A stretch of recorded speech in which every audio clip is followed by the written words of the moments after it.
ఈరోజు మహబూబాబాద్ పురపాలక సంఘానికి జరిగిన అధ్యక్ష చైర్మన్ వైస్ చైర్పర్సన్ ఆ స్థానాలకు జరిగిన ఎన్నికల్లో కాంగ్రెస్ పెద్దలు గౌరవనీయులు మన శాసనసభ్యులు డాక్టర్ ముఖ్య మురళీనాయక్ గారి, అదేవిధంగా మాజీ మున్సిపల్ చైర్పర్సన్ బీసీసీ అధ్యక్షురాలు గౌరవనీయులు పెద్దలు డాక్టర్ ఉమా మురళీనాయక్ గారు, కాంగ్రెస్ పార్టీ ఆధ్వర్య అధ్యక్షులు గణప అంజన గారు, పెద్దలు భరచంద్రెడ్డి గారు, పెద్దలు ఎందర్ రెడ్డి గారు, అదేవిధంగా సిపిఎం పార్టీ జిల్లా శ్రీనివాస్ గారు జిల్లా నాయకత్వం మరియు కాంగ్రెస్ సిపిఎం శ్రేణులందరూ కూడా ఈ యొక్క ఎన్నికల్లో చాలా ఆహార కష్టపడ్డాయి. సమైక్యంగా ఈ యొక్క విజయాన్ని సాధించడం కోసం కష్టపడ్డ వాళ్ళందరూ కూడా పేరునందరికీ ప్రత్యేకమైన కృతజ్ఞతలు తెలియజేస్తా ఉన్నాం. పెద్దలు మన ఎమ్మెల్యే గారికి, అదేవిధంగా మన వేమనాథ్ రెడ్డి గారు మన అధికార ప్రతినిధి వారికి, అదేవిధంగా డిసిసి అధ్యక్షురాలు ఉమామోహన్ నాయక్ గారికి,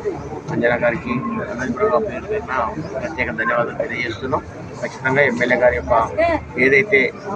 ఈ యొక్క పట్టణాన్ని అభివృద్ధి చేయాలనే ఒక లక్ష్యం కోసం ఏదైతే పనిచేస్తున్నారో ఎమ్మెల్యే గారి డైరెక్షన్ ప్రకారంగా